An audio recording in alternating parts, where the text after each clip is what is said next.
It seems the heroine's life has never been this easy. Her guy treated her like a toy, making her life feel pointless. At this critical moment, she suddenly realized what was going on and told him to break up. Since he had finally decided to treat her, this unexpected move really got under his skin. He was furious, but he still wanted to know what was up. Pedro was super neat and good-looking. Compared to him, the main girl felt like a total nobody. She didn't have money to dress up because she used all her cash to dress Pedro up. She was carrying a heavy burden, trying to please her fussy boyfriend. Since such a hot guy was dating her, this was the least she could do for him. But the realization came quickly, and she was determined to break up. Pedro was confused about what had come over her at first, but then he figured it out. He assumed it was that jealousy trick everyone was doing. If he really wanted to hear the reason, the girl was ready to tell him. She pulled a recorder out from under her coat and said he had been cheating on her way too much. Guys like Pedro were called womanizers. From Lisa to his co-worker Meryl, he tried to start a romance with all of them. But he thought it was totally normal to give in to temptation. Now, with a recording, the heroine got her hands on proof of his flings. Second, Pedro had a huge ego and blamed the girl for her low rank. After being pushed to her limit, the girl finally found the guts to shut him up. She thought he was a pro at getting her to pay, and on top of that, he had terrible breath. The jerk was insufferable and acted like he was the most handsome guy on the planet. Pedro judged people by their looks, but honestly, he wasn't that great himself. When the girl found 500 reasons to insult him, he could no longer stand her. Smearing him with mud, the heroine was finally satisfied and ready to leave. The guy found it absurd and couldn't even figure out why she flipped out. He said she was acting like she'd come back from the afterlife. Not sure if he'd believe her, the young beauty said she really had come back from the afterlife. Back then, she was a trusting sap who kept blowing money on her family and boyfriend. The relatives were just taking money from her pockets for their basic needs. My sister always saw her as a cash cow and kept insisting Pedro had every right to cheat. The lonely heroine was abandoned by her loved ones and left without any care. That nasty Pedro didn't feel a bit of shame calling Isiel ugly or belittling her for her extra weight. Still, everyone convinced her not to leave him because no one else needed her. The family kept demanding more and more money for their monthly expenses. Trapped in a deep hole, Isiel was completely broken and lost all meaning in her life. Each day, it got harder to breathe. But nobody gave a damn about her. The girl felt her strength fading, and all that was left inside was emptiness. On the fateful day, her legs refused to move, and darkness clouded her vision. Overcome by weakness and grief, the poor girl collapsed to the ground. The manipulation turned tragic because of the psychological terror. She was dying. For years, Isiel suffered from a stress-induced illness and finally died of a heart attack. And in that exact moment, all the memories of her past life came rushing back. Before she was reborn as Isiel, the heroine had lived in South Korea and been named Yoon Se-jin. She crushed her work with flying colors and gave it her all. And Jun was the one who stood up to injustice. That girl had zero fear, always spoke her mind. She was the total opposite of Isiel, who got picked on by her family. After her third go-round, Pedro asked her out to hit her up for cash. At that moment, she was doing a victory dance inside. She finally had the guts and confidence. On the rebound from her third life, she made a vow to take charge of her own fate. First on the list, chuck her ex straight into the trash can and finally throw a victory parade.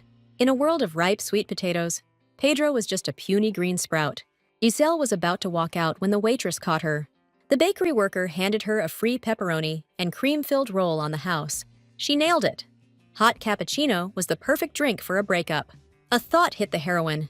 She needed a fiery finish, so she decided to cut that clingy ex-lover out for good. With the cappuccino steaming hot, she asked the ex what his game was. She splashed him with hot coffee, just as Pedro brought up their marriage. His face was redder than a lobster boiled in hot water. Isiel had had enough of putting up with him, so she wasn't giving him another cent. The move was so unexpected that angry Pedro actually fell to the floor. Taking the biggest step of her life, the heroine leaned over the pathetic guy and dumped him. Her parents kept pushing him to marry her. The catch was Isiel planned to leave home, so she grabbed a roll and swung it. She hurled it right at Pedro and told him to back off. The heroine would have regretted it later if she hadn't hit him after slinging coffee in his face. So now that the days of old suffering were behind her, it was time to really say goodbye. Now the young winner was ready to start fresh. Isiel felt life completely differently after breaking up with her ex.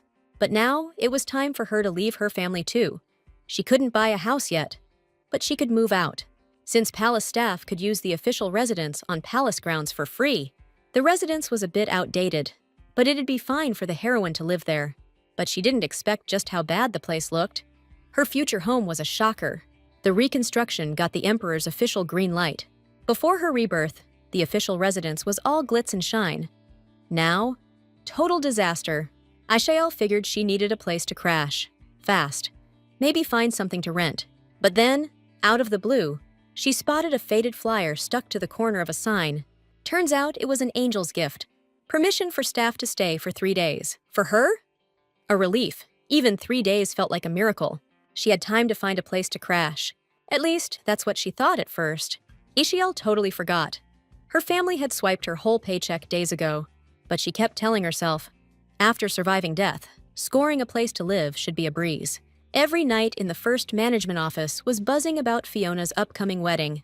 Some kid overheard the bride hadn't even moved in yet, even though she had nowhere to stay. But Fiona was sure she had a plan. Back in her first life, Fiona scored her own place through a government housing program.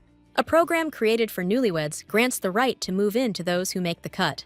Through a subsidized housing program, they were allowed to settle in a specific district. It was located near the Imperial Palace and built in an elegant architectural style, a truly magical place with fully furnished homes. Unfortunately, due to lousy marketing, a lot of people didn't know about this program. If Aishael was getting married, she'd have applied right away. But she just broke up with her boyfriend. According to her partner, Fiona mentioned something about the special program and handed out flyers. Applicants had to register their marriage by August 6th, the same day the girl left the residence. Even later, the guy thought Aishael had it really good. They said the knight who checked out their weapons today was Sir Dylan. He was one of those guys every woman adored. But our heroine couldn't care less. Sir Dylan was a commoner who became a male icon. He held a high rank and carried the title of elite knight in the emperor's personal guard. For a commoner to join the personal knight order, they had to win a fencing tournament. And Honorable Knight Dylan won the tournament held personally by the emperor. His jet black hair looked like the night itself. His crimson eyes felt like molten lava. But even with that, he was undeniably gorgeous, as everyone said. And when he smiled, it felt like spring flowers blooming in the middle of winter. The guy knew a lot about him, not just because of his achievements, but the girl thought, if he was perfect, his looks should be the least of his worries. Dylan had one flaw, a single expression. He was pure stoicism. Aishael couldn't figure out why someone so impressive would want to work in a warehouse. Sir Dylan wiped his sword with total calm. Watching him, the heroine realized. His every move was as sharp as a blade. She wasn't just impressed by how fast he stripped rust and polished weapons, or how he lined up every cleaned sword with military precision. The guy suddenly dropped that he'd heard about their fight with Pedro, and that Aishael had thrown a loaf at him. Her partner had been telling her to dump that weirdo for ages. Their breakup arguments were so loud, Sir Dylan caught every word. He suddenly gripped the sword in his hands and bent it in half with sheer strength. The guys froze in confusion, silent as they tried to figure out what the hell was going on. Aishael shot him a question. Was he okay? The knight just muttered it was a mistake.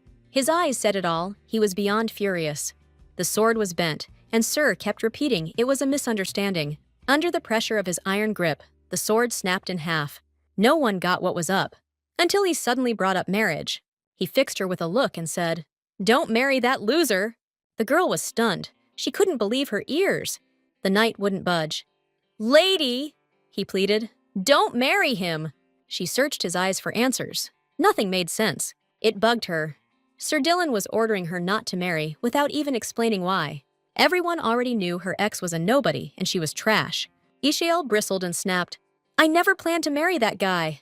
Her answer softened his harsh stare. For a second, he looked like he actually cared. The moment Sir Dylan smiled felt impossible, like it was glowing with light. The heroine stared in awe at his soft lips, slowly curling up the corners. That was the exact smile from Sir Dylan that made the girl blossom like a flower bud. His irresistible smile could bring spring even in the dead of winter. It took her breath away. Since he smiled at her like that, she figured he didn't hate her. Still, Aishael thought she'd get married soon, no matter who it was. When she said that, Sir Dylan was stunned and asked, "Why do you think that?" Leaving the man speechless, Lady walked off and told him to keep it up. She ran off so fast Dylan couldn't get a word out. After that, the heroine was super busy, frantically recounting rapiers from scratch. She completely forgot about their conversation with Sir Dylan. What he was trying to say remained a mystery to her. In the end, the worker had to recount it 5 times. Her shoulders were killing her. If it were up to her, she'd go straight back to the mansion and rest. But first, she had to check something. That cursed family home. In the mailbox, Ishiel found a letter for Lady Lorelei from the Vugua Trade Credit Bureau. Her family took out another loan in her name. For the girl, it was a surprise to see Pedro nearby. He was talking to a lady about a breakup. The guy wasn't too upset and was thinking about dating Soldika instead of Ishiel. As the lady said, her older daughter Ishiel adored Pedro. Eavesdropping on their conversation, the heroine realized these two had a talent for saying crazy things. As expected, Pedro wanted to know exactly when the Lorelei family would regain their noble title. Currently, their Lorelei family had the status of commoners, but originally they were fallen nobles. Before Ishiel was even born, the family faced difficulties and sold their title. They got 300 million by taking out a loan in Ishiel's name. The girl couldn't believe her family was going to buy a noble title with that money. The lady insisted their daughter would pay off the loan, but in the worst case, she relied on the emperor's policy. The former emperor hated single parents, lonely individuals, and illegitimate children, so he promoted the model of complete families as part of his family first policy. Lady was planning to use Isael's ID to get a loan in 2 days. Their plan was flawless until they got their butts kicked. Either way, the heroine recorded the whole conversation. Now she just had to wait a little while for her to cut ties with everyone. Then her family would finally understand how hard it is to live in debt. Living like a beggar was heartbreaking and humiliating. Isel was barely scraping by, while others looked down on her. That determined girl made sure they'd feel the same pain. She then went to a law office downtown for help. They handed her marriage contracts and notarized papers. They said if she wanted to stop the family, marriage or adoption was the only way.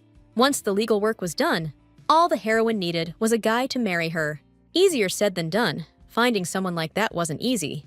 She couldn't just grab a random knight from the training grounds and ask him to tie the knot. But there had to be someone who needed to get hitched just as fast as her. Sir Dylan kept staring that way, and the girl was head over heels for him. The popular knight in their circle was definitely looking in that direction. Ishiel blushed a little when she heard from her that Sir Dylan was there too. When their eyes met, the conversation from yesterday came rushing back. She was convinced marrying a guy like that would bring her real happiness, not believing someone so perfect would marry her. The heroine quickly pushed those thoughts aside. For her, the best move was to find a more realistic option. Back then, she had no idea how her stubborn determination to start a new chapter would backfire.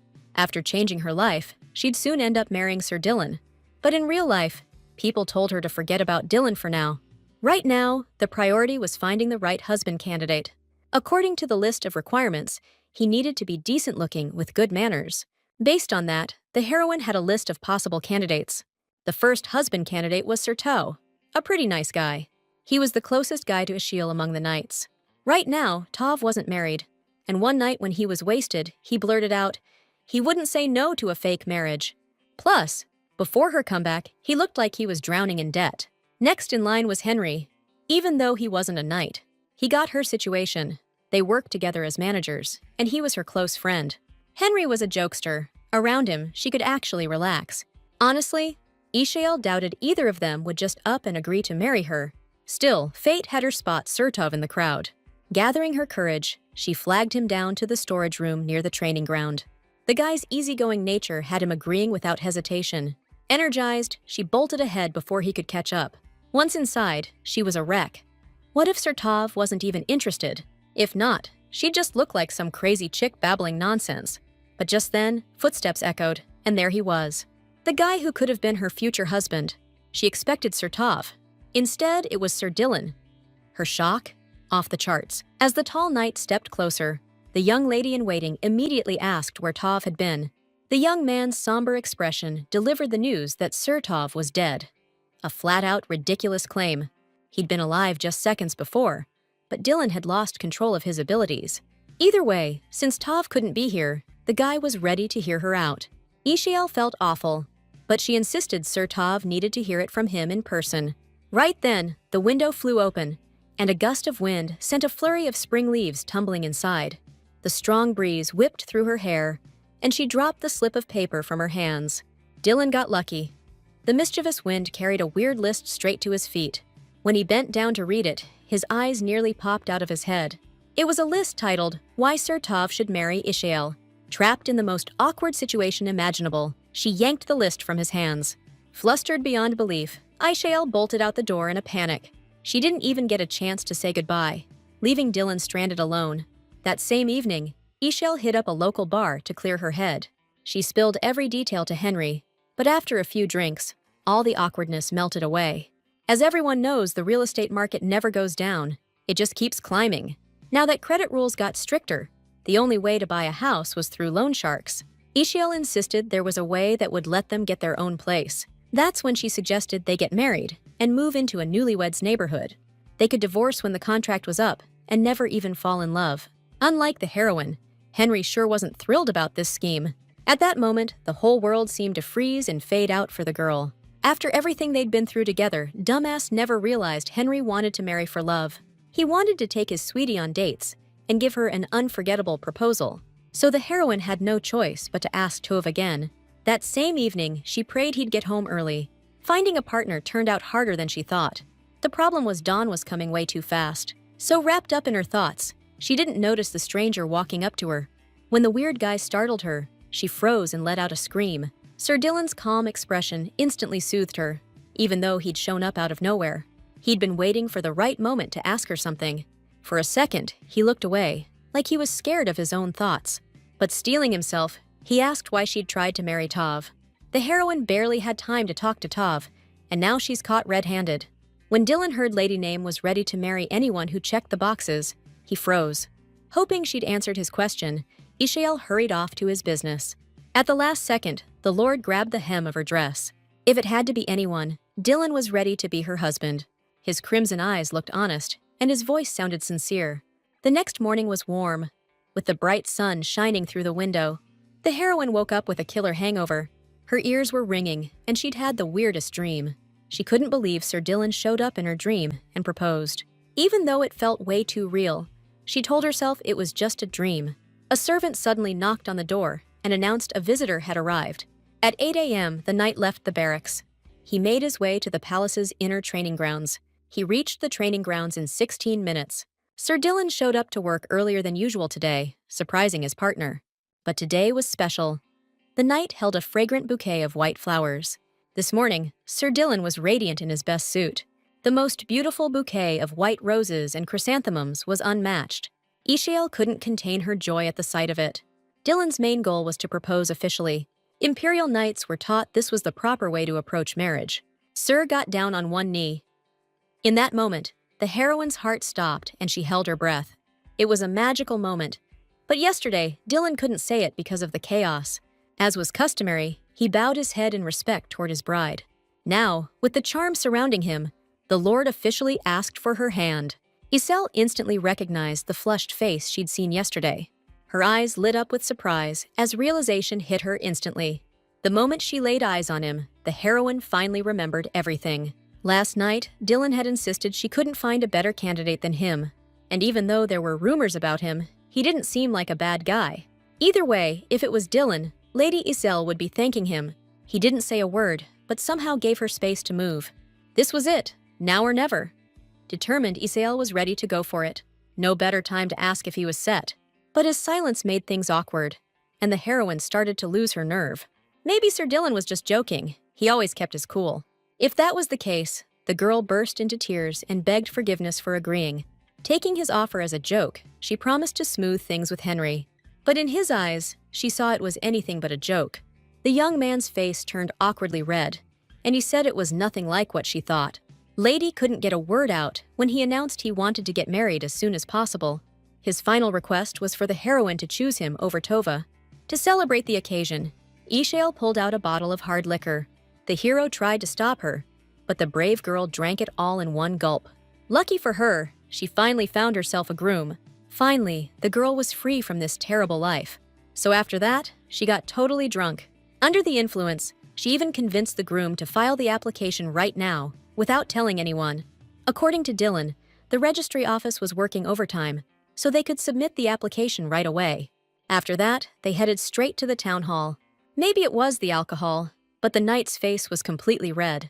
Either way, the groom kept waiting for an answer from his bride-to-be today. As expected, it might not have been a great idea, but Ishel gave it some thought. Honestly, asking about it was terrifying.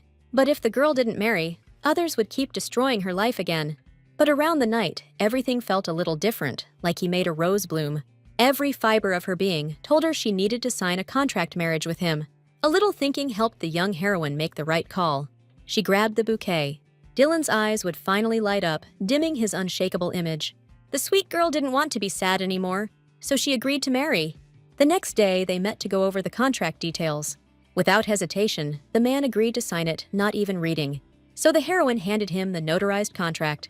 It covered stuff like respecting each other's private lives and other terms. Everything turned out easier than the groom expected, making it a good deal for him too. But suddenly, the fifth clause about divorce threw him off. His face changed the moment he saw the divorce clause. Ishiel said their personalities might clash, and anything could happen. The fact they could divorce after a year hit Dylan like a ton of snow. Just the mention of divorce triggered a full-blown crisis inside him. When she saw his disappointment, she figured the one-year contract term was just too much for him. But it wasn't that at all. He kept scanning every single line in the document. Then he found a paragraph saying they could extend the marriage depending on their situation. For the lovesick knight, it felt like a miracle. A huge weight just lifted off his shoulders. Before moving into the house, Dylan planned to stop by his brother's place first, then head straight there. He also took on the most important task. The hot bachelor even planned to cook dinner from scratch to win Isiel over starting that day. That ended their meeting for now. They said goodbye until dinner. Soon, the Imperial Palace was hosting a massive feast table loaded with all kinds of gourmet food. The Emperor dined with the Guardian to discuss a pressing issue. The Guardian was leaving again, but as the Emperor said, his boots never dried from the mud. This time, the Duke of Savoy was heading west. This guy held the title of Great Tower Guardian and served as the Emperor's personal tutor. The Emperor never imagined someone like him could turn so cold after that incident. Back in the day, the Million Theater was the site of a terrorist attack. A terrorist attack orchestrated by the Red Castle, a group plotting to overthrow the Empire. During the assault, under a hail of bullets, the Guardian's son and daughter-in-law died, and his 5-year-old granddaughter vanished. From that day on, all emotions vanished from the grief-stricken Duke's face. The Emperor's agents found a lead, and soon the Guardian could track down the missing Lady Diana. The Duke politely thanked His Majesty, but not a hint of joy crossed his face. According to the Emperor, winter in the Grand Duchy was cold and unchanging. 300 years ago, a witch lived in the ice castle, ruling like a noble snow queen. One day, she accidentally met the Emperor and fell for him. Wildly, hopelessly, the Emperor feared and despised the witch. The powerful queen rejected him, and she suffered a grievous wound. It drove her to curse him with a terrible spell, stripping him of all feeling. The curse spread and reached Duke Castile. The duchy became a winterland, and one member of the royal family was always born nearly devoid of emotion. Thus, the dukes lived out their days in the cursed castle, doomed to solitude. But one person defied the curse, living a life apart. During lunch, the Emperor suddenly heard a knock at the door and called the guest in. His Majesty's face lit up with a smile when he saw his favorite little brother. Stepping inside, the current Duke of Castile greeted the shining son of the Empire, warmly welcoming his younger brother. The Emperor was really glad to see him. Dylan was happy to meet up, but his expression today looked different. The Emperor boasted that his little brother was always so well-mannered. They needed to discuss something, so they decided to talk over food. His Majesty assumed his brother had intel on terrorists planning an assassination. But when Dylan said he got married, his brother nearly choked on his tea. The Emperor couldn't believe his ears and tried to connect the two words. Hearing this so suddenly, the Lord tried to shake all the details out of his brother. According to Dylan, they'd known each other for a while and got married. He was about to reveal the bride's identity, but the Emperor didn't know if his brother was serious. She served in the same knightly order. From what Dylan said, she was short with a mole under her eye, hidden by glasses. The king could barely believe his brother was starting to remember such details. When talking about his bride, the order's knight was just like a blooming May rose. Then the Emperor realized people did unpredictable things. He didn't get what made Dylan pull that expression. It was a barely there smile. No one had ever seen anything like it. The late Emperor hated young Dylan. Perfect guy turned into a flaw. He was locked away for good in a tiny cottage, cursed with black magic beyond the palace walls. After over 10 years of captivity, the late emperor sent the kid to war. He meant to shove the young knight into the abyss and make him die. Dylan grew up into a cold, ruthless guy, just like Castile's curse. So the emperor wanted to know, did his brother love the woman who turned him into this? For Dylan, this marriage was the one exception in his life. But the master said it wasn't love, just a basic feeling. Maybe it was more like admiration, but he couldn't figure out why he admired his wife yet. Without even realizing it, His Majesty started meddling in his brother's personal life.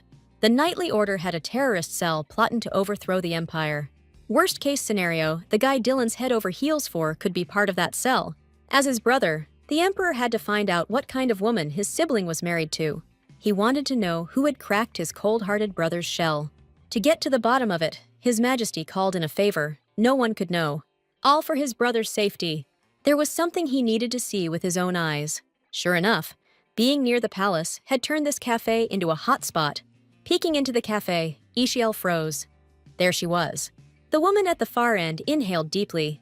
The air smelled fresh, polished, highborn, and definitely the heroine's mom. The breeze was real, but the girl had no clue why her mom dragged her here. Family didn't need excuses to get together. She had something to say to her little girl. Something big. She brazenly asked her daughter for cash for a new dress. Back then, the heroine was so charmed, she'd hand her mom whatever she asked for. But this time, she said the cash would come later. Her paycheck was delayed. Of course, Ishiel wasn't about to hand over the dough without her mom signing a contract first. Holding up a plain piece of paper, Lady Maz asked, "What's this?" The plan was, since her mom was sharp, she could still read Old Tongue. Lady Maz agreed instantly and signed on the dotted line. But this young lady wasn't the same girl she'd been. She was ready to crush that greed. The empire used two languages, the common imperial tongue and the old imperial language. Nobles usually learned the old language from a young age. But Lady Maz, a fallen noble, had forgotten even the basics of Old Tongue. Ishiel picked up Old Tongue easily. Academy life took care of that. She needed her mom's okay on the salt radish contract. And even though she knew the fine print, greed had her seeing stars. She was ready to sign. And that was the last chance her daughter was giving her. There wasn't much proof of exploitation, but one condition got checked off. But right now, the heroine had a bigger problem on her hands. Sending a compensation notice required the other party's consent. Isel couldn't figure out which idiot would agree to pay compensation.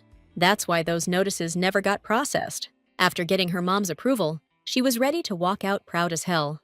On her way out, the kid said her dress would ship tomorrow or the day after. The next day, Henry and Marilyn caught wind of wild rumors about Isel and Sir Dylan. Impatient, Marilyn demanded all the juicy details. But for now, the heroine had to keep this marriage under wraps. She hadn't even had time to think before someone blocked her path with a hand. Marilyn suddenly said it all felt like an ugly duckling and a prince story. Isel knew she was the ugly duckling, but didn't want to hear it from anyone else. To throw that betch off, the girl said something was stuck in her teeth. At lunch, Marilyn was eating olives, and her front teeth looked stained dark. Well, Miss Lorelei decided to get a haircut for Sir Dylan. Well, it's time to get back to work. She was really surprised when Sir Tov suddenly asked for protective gear. The young heroine figured something was after him. But even at the office, Marilyn kept going on about how Dylan had a gentle lady. Ishiel jammed her earplugs in and chilled out. Dylan and her were married already. The brave knight finally slipped on that cute apron. It was cookin' time. Today was his first ever day off. The look on the boss's face when he found out Sir Dylan took a day off? Priceless. Everyone else was just as stunned, figuring he'd come down with something. But marriage rumors were floating around too, so Dylan got spooked. Anyway, his first ever vacation request was approved, but all he could think about was everyone gossiping about his wedding. He grew up in this little house cursed by dark magic. All he had was that happy little family of 3 bear cubs. The one thing the boy really cared about was having a family. But for him, his father, who was his only family, just didn't want to get his hands dirty with the kids' messy problems. The man saw the boy as a humiliation, made him live like a caged animal. So Dylan lived in loneliness, dreaming of finding a wife to take care of. He decided to just stick to the plan and things would work out. The timing was perfect, and the food plates were served. As soon as Ishiel stepped into the room, she noticed his cute outfit. She caught a whiff of the delicious smell and just couldn't take her eyes off her husband. Even if their marriage only lasted a year, she promised to treat him with care. Dylan had prepared the fancy dinner he'd mentioned, and invited Lady to sit down. At first, the girl couldn't believe he'd made all of this himself. It was awkward as hell, but the guy had made 50 dishes today. It was mind-blowing, so Ishiel couldn't figure out who this guy really was. Dylan was a total looker. This guy's the ultimate contract husband. For his effort, the girl decided to give it a shot and took a bite of salmon. The moment she put it in her mouth, an amazing flavor clouded her senses. It couldn't be real. That salmon was practically dancing in her mouth. It was so good she just kept chomping away, forgot how to speak. While eating, she finally asked why Sir Dylan decided to marry her. The last thing she wanted to hear was some line about her being his type. She knew he didn't like her. After all, they'd never been alone together. Honestly, this worked out better. But Dylan said her hunch was spot on. The knight made the call because the time had finally come. Still, he thought Lady Isabel was definitely someone worth respecting. The girl was speechless. Everything hit her all at once. Rumors about Sir Dylan ran wild. One said he danced with a sword on monster corpses. Others swore he'd coldly shut down hundreds of women's flirtations. To her, wild rumors like that were obviously exaggerated nonsense. She snapped back, telling him he'd already earned that respect too. The moment he heard it, Sir Dylan looked like he'd just heard that for the first time. His face flushed red, but he stayed quiet, even though he looked totally shocked a minute ago. Dinner was absolutely amazing, and Dylan couldn't help but feel proud he'd nailed it for his wife. Between all the food, Ishiel didn't get a good look around the house yet. But the more she looked, the more she realized this place was perfect. The heroine had gotten used to sleeping in old drafty rooms her whole life. Meanwhile, her family, like parasitic leeches, had always taken advantage of her. This place was spotless, and the living room had an amazing view. In her dream home, she figured she'd take the smaller bedroom. But Sir Dylan insisted she take the master bedroom. Lady Ishiel was caught off guard. She wasn't used to such kindness. Turns out, everything was fine, and Sir Dylan actually preferred the smaller room's decor. While touring the rooms, the heroine spotted something odd. Inside was bright and cozy, decorated with cute toys and vases. Everything was set up like it was meant for a kid. Sure enough, Dylan confirmed it was the nursery room. No surprise there, since this house was built for a family couple after all. She had a hunch, but looking at him, it all clicked. Over dinner, he dropped that he'd been thinking it's time to tie the knot. Dylan was hitting that age where kids seemed like a good idea. Ishiel figured his sudden interest in marriage, all about the kids, but he didn't spruce up the place, just called it a budget pick. The lady of the house got so flustered, she beat it to her room ASAP. Who knew a big guy like him had such a sweet taste? Dylan treated her to dinner. Next day, she was on laundry and cleaning duty. She just wanted a good sleep, but what she saw next left her speechless. Right in the middle of the weird room stood this massive, cozy two-person bed. But this time, both spots. Total fantasy for the heroine. That king-sized luxury bed? Pure heaven. She should have washed up before bed, but exhaustion hit too hard. Ishiel jolted awake in the middle of the night to a huge crash. She immediately jumped up from the bed, thinking it was thunder. The scared girl instantly crawled under the blanket and curled up into a ball. She knew thunder wouldn't hurt her, but shaking off the fear wasn't so easy. For some reason, every time the thunder rumbled, she couldn't stop trembling. This wasn't good, so she decided to get up and get some water. As soon as she opened the door and stepped out, a man was waiting outside for her. In the night, after the thunder that scared her, Sir Dylan looked like a real killer. The terrified girl collapsed on the floor and screamed at the top of her lungs. From the young man's bewildered expression, it was clear he had no intention of scaring her. Clinging to his strong hand, Ishiel managed to stand up. She suddenly noticed the rattle he was holding, and Dylan said he found it in her room. In that case, the young lady just decided to go get some water. At that moment, powerful thunderclaps rang out so loudly that the sky seemed to shake. Out of fear, Ishiel clung to her husband's chest and nuzzled into him cutely. Then Dylan felt her warmth for the first time, a lump in his throat making it hard to breathe. After calming down a bit, the lady quickly stepped back and apologized. That seemed strange, but the man suddenly tapped her head with a rattle. She didn't get what just happened, but he told her to calm down. In complete confusion, she realized he'd never comforted anyone before. But it didn't bother her at all. It just made her smile faintly. It was unusual, but that was his way of comforting people. After thanking her husband, the heroine felt warmth and now felt more at ease. The young girl's legs were still trembling, so the knight suddenly took her cold hands. To stop trembling, she needed to feel the warmth of another person. In that case, the hero was ready to do anything to make Milady stop trembling. It was already late, but Ishel still couldn't sleep. She asked not to worry about her so Sir Dylan could get some rest. But to her surprise, he silently sat beside her, not uttering a word. He suddenly said he couldn't sleep either, so he was going to stay with her. Dylan had gone too far. He seemed worried she'd get scared if thunder rumbled. Plus, he took care of her and made warm honey milk to help her sleep. Spending your first wedding night with Sir Dylan? That was something special. At that moment, it hit him. This was actually their wedding night. It was hard to even imagine someone looking as charming as he did. Once at work, the guys asked Dylan to hang out and have a drink. No thanks, he said. He had night shift duty. Seeing his face, the guys figured he was a snob who ignored everyone. Isaiah heard them insult him for having not an ounce of humility. That was the kind of gossip she'd always heard about Sir Dylan. People thought he was arrogant, self-obsessed, and socially awkward. And until the heroine got to know him better, she thought the same way. On their first wedding night, the girl offered to shake his hand to celebrate. Dylan didn't get the gesture, but they had to get along while living together. Sir Dylan's expression briefly changed, but he still reached out, and their palms clasped together firmly. Now was the perfect time to spill the truth. Ishael's relationship with her family was pretty rocky, and it really bugged her, but she was going to make sure they stayed far away from her fiancé. If her family tried anything, the girl was ready to bite their heads off. Those words, straight out of a romantic drama, hit Sir right between the eyes. Now the sweet lady wanted to hear about his family. A peal of thunder cracked right then, and the scared girl instantly stopped breathing. Buildings were collapsing in front of her eyes, and terrified people were scurrying in all directions, searching for a way out. A child's blood-curdling scream screamed out the tragedy as a man begged his family to just run. Dylan couldn't figure out what hit him when he saw Lady Ishel curled up in fear. They were coming back again, even though Ishael didn't even know what those memories were. Apologizing, the Duke pressed her palm to his chest to let her feel some human warmth.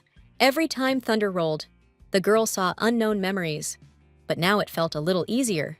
It was probably rude, but Dylan decided to stick around with her tonight. He waited for her answer, but the heroine just stared into his clear eyes, unable to look away. Every time Isael hid from thunder in her past life, her mom would lose it. She was all grown up, but that thunder still gave her the willies. Her cruel mom would force her to chug sleeping pills so she could sleep and be at work by morning. All they wanted from her was cash. Family meant nothing but cash to Lady. Even with blood ties, they were worse than strangers. Sir Dylan and her were tied by nothing but a marriage contract that'd be up in a year. Maybe this is what a real family looks like. Late that night, His Majesty headed to the basement to dig up something for tomorrow. With a flick of his wrist, he flipped through the books. Dead sure it was in there.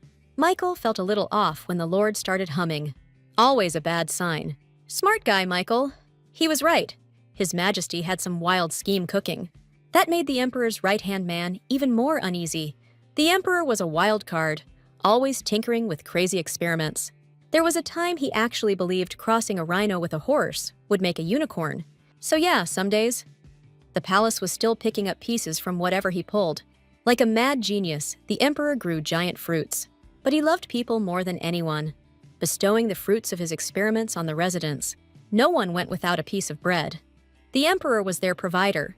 The Emperor always put the people of the Empire first, and in turn, the people loved and respected him. Despite this, that day, His Majesty decided to test it out. A magical ring adorned his index finger, emitting energy. Using his magical abilities, the great Archmage chanted a spell, and everything around them lit up. At that moment, his ring blazed brighter than the sun, and the space lit up with magic. The Emperor announced he'd be gone for a month after lunch, so Michael would know. However, the assistant found out a day before his vacation and begged him to take pity. Bright sunlight filled the room when morning came at the new house. Ishael opened her eyes, realizing she couldn't even remember when she'd fallen asleep. Suddenly, she caught an amazing aroma and couldn't believe her eyes. A stunning breakfast spread was already ready. The dishes smelled delicious. As expected, her husband had incredible cooking skills, but what the girl saw beside it looked like an authentic dessert. The Duke's massive, muscular body was truly perfect. His perfect abs looked especially great after a hot shower. The ideal male physique, inspired by the Greek ideal, was practically begging to be admired. Dylan was so irresistible, like a rose that had just unfurled its petals after the rain. The situation caught Ishael off guard, and she hurried away, flustered. For Dylan, it meant his body was genuinely unpleasant to look at. This was the heroine's first workday since becoming Sir Dylan's wife. Since they worked together, they headed in the same direction. But the man seemed to avoid embarrassing the lady and always kept a certain distance. He acted like he knew she'd feel awkward if they walked together. The more the heroine saw of him, the more attentive he seemed.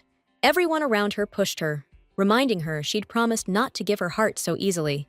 Now, Ishiel was happy and didn't think about her past life. Their happiness won't last forever. Her chosen one was just a temporary escape. The emptiness after Dylan left will feel even colder to the girl. Lady had to stay strong. After all, only money would stick around forever. Suddenly, down the road, she spotted something that made her stop dead in her tracks. Some new guy messed up on his first day, making the co-workers really angry. Apologies weren't enough for Marilyn. She'd given him an easy task after all. The newbie made a mistake and destroyed the documents. But the heroine suddenly noticed the very magical ring on his finger. Marilyn wasn't about to be lenient just because he worked part-time. People can make mistakes. So Ishiel decided to stand up for the newbie and protect him. But there, no one saw him as a mage. So they threatened the heroine with taking her taxes. In that case, furious Marilyn told the fool to take the newbie and mind his own business. She laughed right away, sure that Ishiel didn't want this. But to everyone's surprise, the young girl agreed to do it. Miss Lorelei usually tried to stay low, but none of them were perfect. Lady offered the newbie a helping hand and asked if everything was okay. Of course, she knew who he really was. That unusual ring with a fake gemstone. Ishiel had seen it before his reincarnation. It was a ring mixing amethyst and sapphire colors for masking. Before his reincarnation, this ring was popular, but it's not on the market yet. The heroine showed the part-time worker the break room. The work environment was great. Snacks were always available for staff. Suddenly, the girl realized she hadn't introduced herself yet and said her name was Ishiel. She assumed this guy was an inspector's appraiser and wanted to make a good impression. Grabbing the newbie by the hand, the heroine dragged him to the warehouse for work. The boy introduced himself as Ford, and he definitely couldn't slip away. Meanwhile, knights were battling on the training grounds of the knightly order. As expected from Sir Dylan, he had another flawless victory today. No doubt, he was the most skilled knight in the order. After the fight, he courteously returned his defeated opponent's weapon. Standing face to face with his enemy, he said he was sorry. Suddenly, he heard from behind that the girls were talking about Ishiel, who protected the new guy. Dylan couldn't believe the rumors that those two were supposedly dating now. Watching this, the guys definitely felt the same way. Sir Dylan radiated a deadly aura, like something had happened to him. At that moment, the losing knight grabbed the older one by the collar and asked about his problems. If the lady's favorite had problems, the young man was ready to settle them in a duel. A sharp sword sliced through the air, stopping near the ground. Drawing his weapon, Dylan agreed to settle everything in a duel and offered them to attack all five at once. By then, Ford had brought the swords to storage, and the rest Ishiel was planning to carry in herself. The newbie introduced himself as Ford, but that wasn't his real name or how he looked. In reality, he was the emperor of this empire, just disguised. He wasn't just randomly in the Knight Order like that. His goal was to find out what kind of person his brother's wife, Ishiel Lorelei, was. The emperor had taken a half-time position, but had never done anything like that before. He messed up on the first day and got kicked out immediately. He got a taste of all the struggles of being a poor worker firsthand. Ford decided to apologize for causing Lady so much trouble. But people make mistakes, and Ishiel stood by him. The sweet lady was about to take charge of the warehouse. After all, they needed to support each other, but she was a little surprised by how shocked the guy looked at her. Truth is, he wasn't going to fall for her kindness. He wanted to figure out her true nature. Suddenly, the heroes saw a duel break out that demanded a price. Sir Dylan skillfully wielded his weapon and ended the fight before it even started. First, he had to get his sword in order. A familiar soft voice caught his attention, and the Duke saw Ishiel happy with someone else. Some nerdy kid was hanging around her skirts. Lady dabbed away tears at the bureaucratic humor. Inside, Dylan felt like his thorn-covered heart was cracking. He'd never felt anything like this before. Suddenly, he wanted to tear Ford apart for some reason. Lucky for her, Isiel spotted her destined one, but Ford didn't expect to see him. The newbie immediately ducked under a big hood to stay out of trouble. The knight found it suspicious that some fresh face showed up and offered the lady help. Plus, Ford didn't even turn around, clearly avoiding his gaze. Since the heroine was heading to the warehouse, Dylan decided to tag along. But out of nowhere, Ford grabbed the girl's hand and bolted off. That's when Sir Dylan finally realized it was time to ditch this weirdo. Either way, Isiel respected her husband and promised to wait for him at home. Her radiant smile pierced the man straight in the heart. They'd see each other at home. Just thinking about it lifted his mood. Being a workhorse was brutal, more exhausting than real work. As expected from His Majesty, his work was already done. The Emperor was actually going to keep this side gig. It was fun. From the info Michael gathered, they had the whole story on Isiel's life. His Majesty was chewed up by doubts about whether his little brother admired her. From the documents, he found out these two were living in the new Imperial residential complex. Since Dylan was hiding his identity, Michael figured it had to do with the benefits. The Emperor thought about it and suddenly burst out laughing. Everything clicked for the Emperor. His brother was living with his wife in that newlywed neighborhood.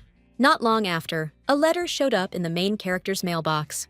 They checked the mailbox and decided to track down who sent it. The sender greeted every resident of the Imperial Newlywed District. This weekend, there's a picnic for newlyweds, the first event in the mandatory program. Attendance was mandatory, and no-shows were absolutely not allowed. A special policy made it easier for newlyweds to buy housing in the capital. With prices spiking, some couples tried to game the system to grab houses, which became a huge headache. To crack down on the fraud, the Imperial Department launched the Newlywed Picnic. That special newlywed offer was mandatory. Emmanuel poured his heart into the slogan and was the department director. Soon the poster was set up in the clearing, and picnic prep was in full swing. While prepping, the lady asked Sorbin to fetch her something. He agreed, but weekend work was a pain, even with tips. But Emmanuel insisted it was necessary and told him to follow. Emmanuel was full of ambition. Becoming a director made him postpone marriage. But it wasn't enough for him, so he started working on a social housing project. This way, he aimed to climb higher and gain authority one day. Even though he started small, he aimed to finish big. But he sacrificed his assistants. These guys were there to check if the couples were real newlyweds. Soon, the first couples started gathering in the cute clearing. They looked like the real deal, true newlyweds. They looked happy and adorable. As for Isiel and Dylan, they didn't look crazy about each other at all. When Emmanuel saw the girl, he thought she looked like a government worker. Sorbin explained it was Lady Isiel, and she worked in administration. Emmanuel was intrigued by the young lady's personality. It was clear that for a married couple, they were way too cold toward each other. But for a government official trying to pull off a marriage deal, that was impossible. Spotting the department director, the heroine realized she'd seen him before.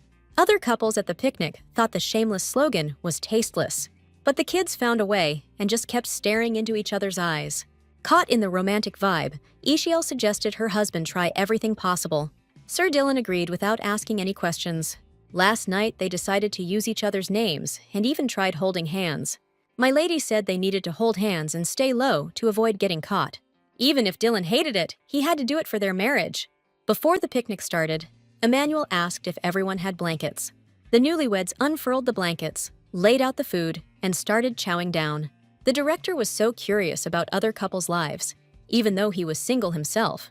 Sitting on the blanket, Isiel and Dylan were still the weirdest couple there. Emmanuel walked straight up to them, confused, asking why they still hadn't opened the lunchbox. Sorbin pointed out it was a fake couple. But as soon as Dylan opened the lunchbox, his wife's portrait appeared made from food. Everyone got whiplash. No one had ever pulled off a romance stunt like that before. The shocked gasps made the heroine double-check they'd taken the bait. Then she remembered. She'd been tricked by that weirdo Saldik. When the truth hit, Lady Masa lost it. Fuming, she couldn't contain her rage. Now that she knew everything, the furious woman called the girl an ungrateful little brat. She got a notice about a lawsuit for damages. The family was told by law they had to pay Isiel Lorelei compensation. Plus, the family found out their credit application under Isiel's name had been denied. Since the girl was part of the family, they didn't get why it couldn't just be used. The youngest daughter had just come back from the courthouse, where they told her Isiel wasn't part of their family. A check showed the skank had changed her last name. Then the mother guessed Pedro had married off her daughter. But just then, Pedro dashed into the room, hunting for his ex. The ladies immediately rushed to him, thinking he'd brought the wedding invites. But turns out, Isiel had sent him a compensation demand too. At that moment, Mother had an epiphany and stopped breathing for a heartbeat. She frantically flipped through every document, hunting for that specific one. This was her worst fear. they'd received an actual compensation lawsuit. The older daughter insisted it required the other party's consent. Lady Mesa paused for a beat, her nerves frayed to the max. The truth hit. There was consent written in ancient script. Lady Masa had raised Ishael her whole life, doted on her, protected her, and Ishael had just casually betrayed her own mother. She had a husband in the palace, so she was going to dig up who her sister's husband was. She was dead certain this guy didn't actually love Ishael. Meanwhile, the picnic coordinators kept up the screening process. Sarban suddenly remembered how Soldiki's sister got scammed into a sham marriage. Back then, it was unclear why they looked so much like a love-struck couple. He suddenly said that a lunchbox like that could be made without love. So Sorban didn't buy that they were a real item. Just looking at them told you they weren't the real deal. Ishael, totally ticked off, jumped to her feet, determined to prove them wrong.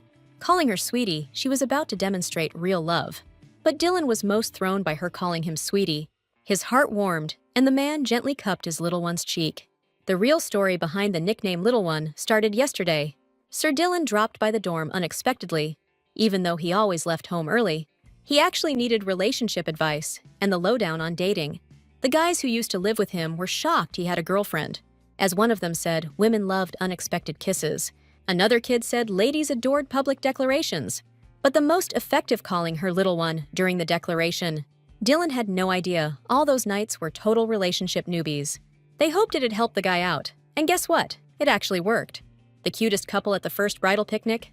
Ishael and Dylan? The night swept his princess off her feet. That day, they became the ultimate lovebirds. Of course, the heroine spilled the beans to her husband about the spy, Soldiki. When Dylan found out about the traitor, he remembered Lady Ishael had major family drama, so he decided to take him out. After all, Ishael's enemies were his enemies too.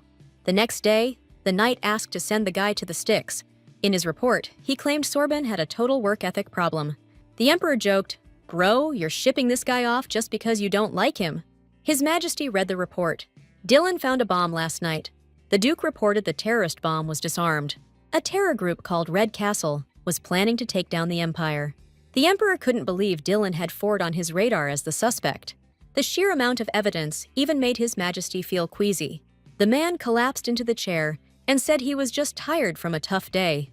The next day, Sorban spread the word about the couple who didn't look like newlyweds. Milady couldn't figure out where this girl had found such a guy. As Sorbor put it, her fiancé was a renowned knight. Sir Dylan was stunningly hot, towering, and a knight from the imperial palace. Solidica was furious and couldn't believe her sister's man was so damn fine. Pedro tried to chime in, but this was important to Milady. Anyway, Sorbonne came through, so she said thanks. The kid couldn't help but give at least that much for an angel like Solidica. Now the girl finally knew her sister's man was a real catch. Some people, like Solidica, had no shame wanting what others had. Figuring she could get something from him, she suddenly yanked his head up. With a laid-back flirt, Milady asked Sorbonne to come with her somewhere. The palace was being rearranged as workers moved flowers and set up magic. His Majesty showed up to check in with Rebecca on the prep. Same old season rolled around again. Time just flies. When the Emperor met his brother, he asked how things were going at home. Dylan mentioned they recently went on a little newlyweds picnic. He said his wife loved the lunchbox and the nickname Sweetheart. The Emperor wanted to believe he'd misheard his brother call her that. Hard to swallow, but Dylan was seriously head over heels. If someone better came along, he could have walked away from it. He was his brother, but the Emperor had never seen that look in his eyes before. By then, the poster commissioned by His Majesty was all set. The Emperor was hosting a ball for palace officials. As expected, Isel caught wind of the ball almost instantly. This time, she opted to go with Sir Dylan. Word started spreading. Her colleagues picked up on it, and Sorban didn't help with the gossip. Marilyn figured she was seeing Ford and called them a perfect match. But the heroine pointed out, not everyone's a looker. She said that even standing next to Sir Dylan Marilyn, she'd still be plain as a potato. My lady also noticed another spud cracking stupid jokes. Ishael snorted goodbye and herded the tubers back to work.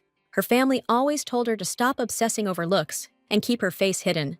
But she didn't want to shame her husband, so she got a haircut and ditched the glasses. Ford showed up out of nowhere and offered her a salon for a total facelift. What she really didn't want to hear was that he wanted her to become his partner. Ford barked that she shouldn't think he was some creep hitting on women. The whole thing was sketchy, but he made her take this one thing. It was a ticket to favorite salon, every lady's dream. Ishiel had heard the tickets were next to impossible to snag. But as soon as he mentioned it, Ford smoothly bailed out. She knew a regular worker or government clerk couldn't get their hands on it. Next morning, at the favorite salon doorstep, the heroine met a lady in a hat. She was treated like VIP, and the madam wanted to personally turn her into a looker. A few days back, Miss Lorelei invited Sir Dylan to the ball. He had meetings scheduled that day, so he promised to wait for her at the ball. There was nothing wrong with that, since Lady Lorelei had something else to take care of as well. The glasses had a bad vibe, so the lady yanked them off the girl and smashed them on the ground. And now it was time to move on to the next step. The moment the glasses slid off the heroine's eyes, the lady was shocked she hadn't recognized her before. No wonder the glasses looked creepy. They were cursed for disguise. It was hard to believe someone that gorgeous would ever need a beauty salon. It had been ages since Ishiel went out in casual clothes. She totally forgot they'd planned to meet at the ball that night. After the picnic, she and Lady Lorelei started looking more like a married couple. The Duke waited until he was alone to look at the gift he'd prepared. Now he could finally give it to her. The salon owner's plan was old-fashioned, but it worked. She told Candy and Jelly to get a VIP beauty kit ready. Who would have thought the main heroine had been wearing enchanted glasses her whole life? She got the glasses from her parents way back in childhood. Her mom never gave her anything, but suddenly had a surprise waiting. Iselle didn't get why she needed the glasses, but her mom told her to stop complaining about presents. The girl was told not to take them off and to wear them all the time, even though her eyesight was perfectly normal. And yet she was happy, since it was her parents' first gift. But now she was glad she'd applied for the compensation. No sooner had a minute passed than the real beauty spell kicked in. Pink lizards cried when they woke up, so timing was everything. The slime from the slippery berry stones at Paparo Beach smelled like strawberries.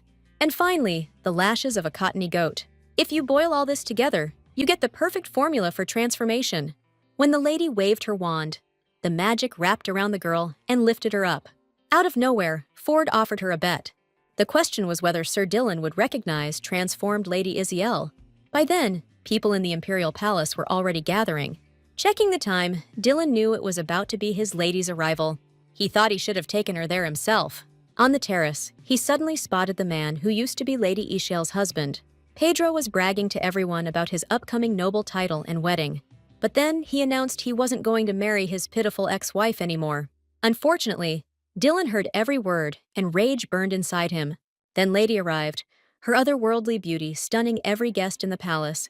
That night, Miss Lorelei was unrecognizable. Radiant and unlike her usual self, Dylan noticed the beautiful woman, just like everyone else. When she stepped closer, the man stopped breathing for a second in shock. The whole time, the eccentric emperor had been watching their reunion.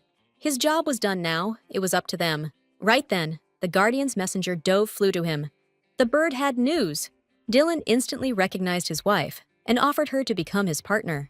While everyone else was checking out her new look, the guy didn't even flinch. Big surprise, he acted like he always did. That made the lady think he saw right through her to her true self. As soon as Soldika walked into the ballroom, gasps of shock went up. Her dress was straight out of the latest fashion issue, looked like a social queen with her rawness. Too bad she was just a commoner. Nobility would have made her story even better, right? That kind of talk, Soldika saw it as being noticed the attention she craved. The whole delicate lady scorned by high society act. It only made her glow brighter. Sorbonne said the lovebirds Sir Dylan and Ishiel were supposed to show up together. Soldika didn't see anything in her sister, but a rat's nest of hair and those thick glasses. The lady thought Ishiel's husband would treat her like trash, so she was ready to swoop in and rescue her sissy. And in thanks, the dumb little sister would crawl back, begging for forgiveness. When Sir Dylan and his lady walked into the hall, Soldika held her breath. Awesome! Sir Dylan looked extra sharp that day, walking his wife into the spotlight. He was even hotter than Soldika had expected. She spotted a mysterious looker by his side and instantly assumed her sis had been ditched. The stranger's hair glowed like golden silk. Soldika had never seen a more stunning lady. Her insides went up in flames when everyone started gushing over the stranger's beauty. Balling up her courage, she decided to greet the young lady. The glasses' magic was so strong, her sister couldn't recognize Ishiel. Out of nowhere, Soldika snapped that Lady Ishiel was being a total diva. Sir Dylan showed up just in time and yanked the jerk away from his wife. The master forbid anyone from putting Lady Ishiel in an awkward spot. But Ishiel shrugged it off, saying everything was fine. She whispered to her new pal, "I've known you forever." Taking it as a slap in the face, furious Soldika started yelling. but Pedro shut her down. Right then, the master stepped in, offered his hand, and politely apologized for his buddy. Creepy Pedro introduced himself as a brand new noble. Smart move for an intro, so the heroine said, "We've met before." This put Pedro in an awkward spot because he didn't remember meeting them. Ashiel said she was shocked he didn't recognize her. Miss Lorelei felt bad. The truth was, she was Soldiki's sister. Soldica Lorelei had always been the main character in her own life. To let her shine, there had to be a darker supporting character. That dirty work fell to Ishael. They were total opposites. Soldiki was seen as way more beautiful. In the dark, light's always brighter. The younger sister always overshadowed the older one. Ishael had always been the backup. This was supposed to go on forever. Smirking, Miss Lorelei asked, how could her sister not recognize her? After all, they were sisters. And Ishael had never outshined the younger one before. The young beauty was supposed to stay in the shadows. But now, she was outshining Soldiki. When the truth came out, it felt impossible. For Ishael to change this much, one person had to help her. When they found out she'd gone to favorite salon, it hit Soldiki hard. Shocked whispers rippled through the crowd. Getting a pass there was next to impossible. Even wealthy nobles barely managed to secure a reservation. Solderica fumed, convinced her sister couldn't have gotten in without pulling strings. The absurdity of her sister not even making it past the salon entrance had her seething. Panicking, the girl grabbed Ishael's wrist and tried to snap her out of it. "Milady, you shouldn't be taking on debts and abandoning your family for a man," she pleaded. "Miss Lorelei barely dated anyone. Giving up your family for marriage won't bring you happiness." The guests buzzed with excitement, clueless about what was going on. Solderica was high society's favorite and couldn't let this scandal unfold. She'd clawed her way through a world of politics and backstabbing, and only she knew a rookie like her sister was nothing compared to her. Smear campaigns and forged documents were her perfect weapons against Ishael. Before the palace gates, Sir Dylan had to learn something critical. Hours earlier, the heroine had warned Solderica would make a scene. "My lord, stay put. I've got this under control," she assured him. The room got too quiet all of a sudden, and Soldica felt the tension. From the looks on the guests' faces, the atmosphere was definitely off. She caught wind of some nasty rumors and realized the crowd thought she was faking it. Lorelei's younger daughter became the main heroine, but people just saw her as a dumb, ugly toad. Soldica still viewed her sister as an easy mark, but brave Ishael always stayed a step ahead of her clever little brain. No doubt, the rumors about the manager and Dylan's wife were spreading like wildfire. When they heard her demand for compensation, people thought she was out of her mind. After the heroine spoke up, everyone realized her family had been acting that way without earning a single red cent. Now people saw why poor Lady Ishael had to marry. Soldica had completely missed the fact this ball was for government workers. That meant most of the people in the ballroom were bureaucrats. Since Soldica was an adult, Ishael asked not to rely on her for everything. Tears instantly spilled down her face. The little sister whispered, "That was super mean." This was the perfect tear-streaked act, and the crowd reacted stronger than anyone expected. Everyone thought Ishael was guilty, so she and Dylan exchanged a knowing look right away. Suddenly gripping her head, the heroine felt a wave of nausea hit her. The intense headache knocked her out cold. She collapsed straight into her husband's arms. It was a one-man show, and only Soldica caught on. It was all a bluff. Sir Dylan cradled his wife's limp body, rage boiling up inside him. They'd run through this scenario a few times before the ball. Suddenly, a sharp laugh cut through the hall, and Ishael's eyes snapped open. Thinking it was her own wife, Soldica burst out laughing. Then she asked why his precious wife wasn't wearing a wedding ring. That was fishy, especially at a high-stakes ball like this. The heroine had overlooked it.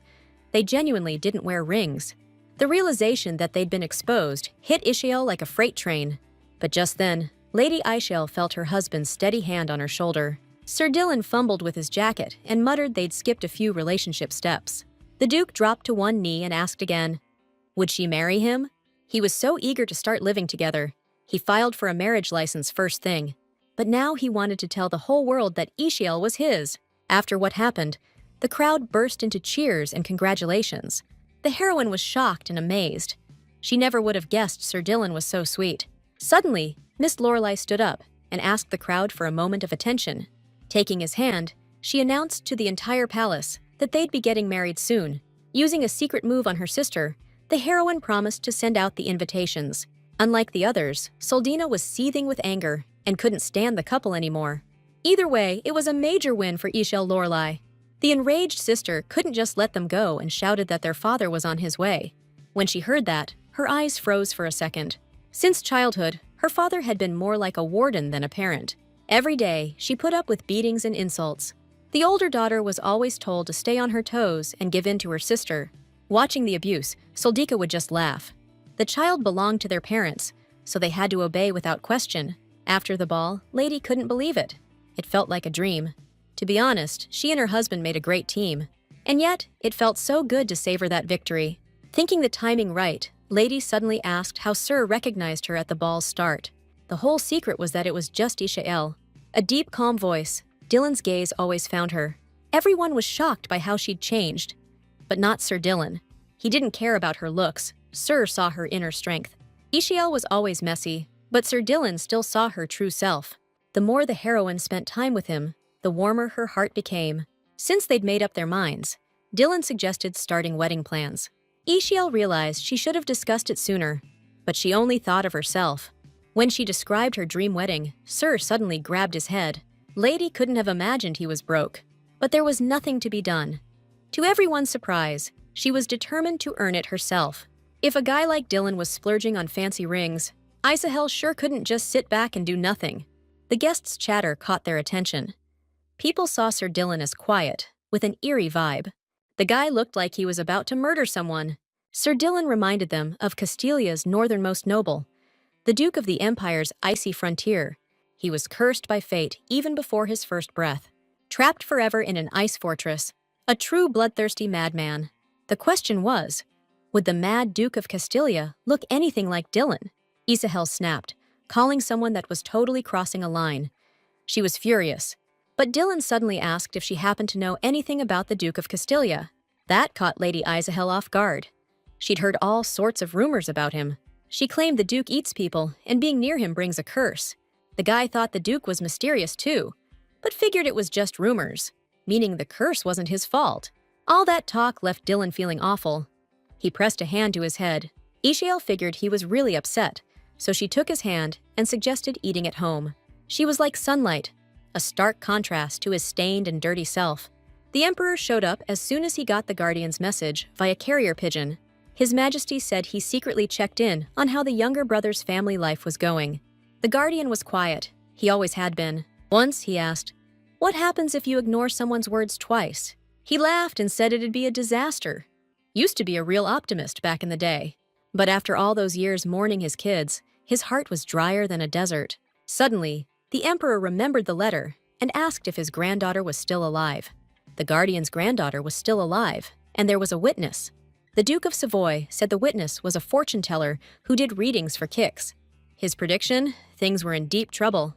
The mysterious prophet said his granddaughter was trapped in a cruel, twisted family. The witness saw she somehow escaped, and even recently got married. But the catch? Her husband's possessed. Badly, really badly.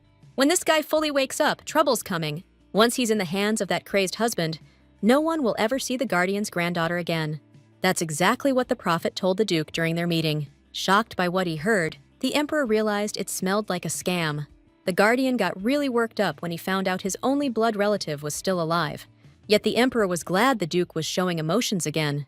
If Lady Diana was trapped in an unhappy marriage, the Emperor vowed to help her out.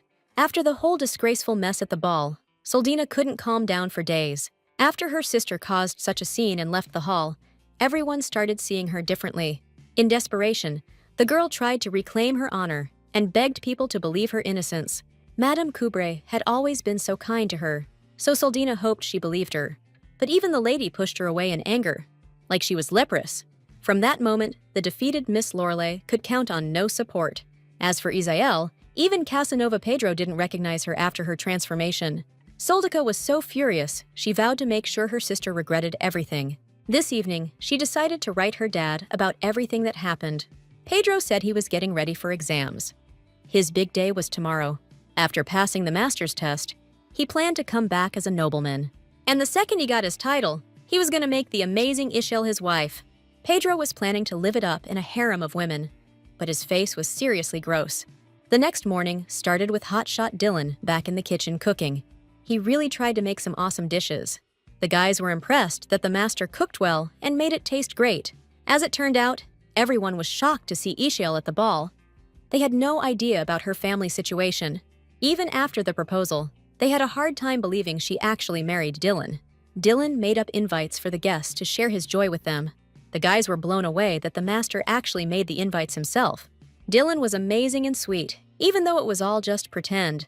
A sudden knock at the door, and Ishiel knew right away he'd arrived. Handsome Sir Tao stepped onto the porch with a bouquet of pure white tulips. The guy was really grateful to Ishiel for the invite. Even though she was close to him, Tav had no clue about his wedding to Dylan. Tav was one of the friendliest knights around, and everyone loved him for his heart. That's why he was the top pick for a fake marriage.